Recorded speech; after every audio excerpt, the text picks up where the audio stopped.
Hello friends, welcome to my channel everyday Chhaya. આજે આપણે બનાવીશું restaurant style French onion soup, જે બનાવવામાં એકદમ સહેલો અને પીવામાં એકદમ ટેસ્ટી છે. તો ચાલો શરૂ કરીએ. આ માટે એક આપણે પેન લઈ લઈશું અને એમાં આપણે બટરને લઈ લઈશું અને બટરને મેલ્ટ થવા દઈશું. બટરનો મેલ્ટ થઈ જાય એટલે આપણે ડુંગળીને ઊભી સ્ટ્રીપ્સમાં સમારી અને આપણે એમાં ઉમેરી દઈશું. મેં એ પહેલેથી જ કટ કરીને તૈયાર રાખી હતી. આપણે એને મીડિયમ ગેસ ઉપર સાતળતા રહીશું. થોડા એવા બ્રાઉનિશ થાય ત્યાં સુધી સાતળીશું. મારા કાંદા સતળાઈ ગયા છે અને તમે આનાથી વધારે બ્રાઉન પણ કરી શકો. આપણે એમાંથી થોડા એવા ઓનિયનને સૂપને ગાર્નિશ કરવા માટે સાઈડ પર રાખી લઈશું.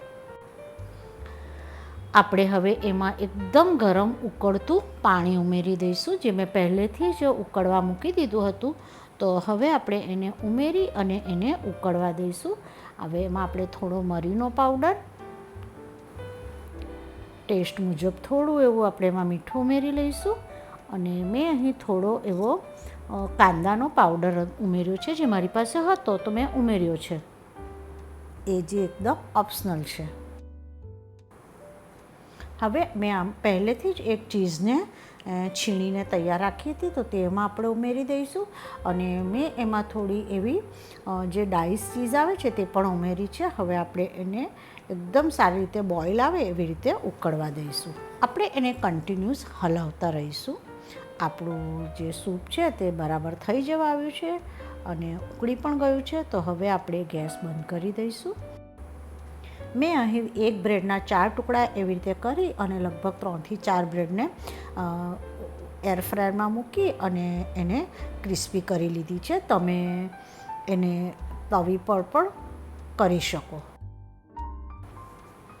આપણે હવે 2 સર્વિંગ બાઉલ લઈ લઈશું અને એમાં સૂપને સર્વ કરી દઈશું. અને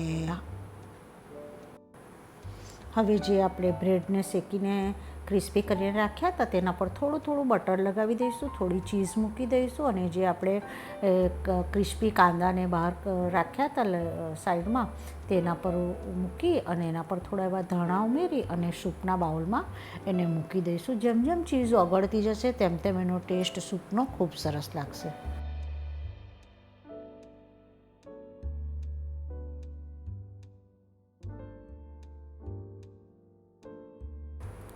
દોસ્તો, એકવાર ઘરે જરૂરથી ટ્રાય કરવા જેવો ફ્રેન્ચ ઓનિયન સૂપ, જે એકદમ ઇઝી છે. Thank you for watching my channel. અને જો તમને મારી રેસિપીઓ ગમતી હોય તો please subscribe my channel. Like, share અને સબસ્ક્રાઈબ એકદમ ફ્રી છે.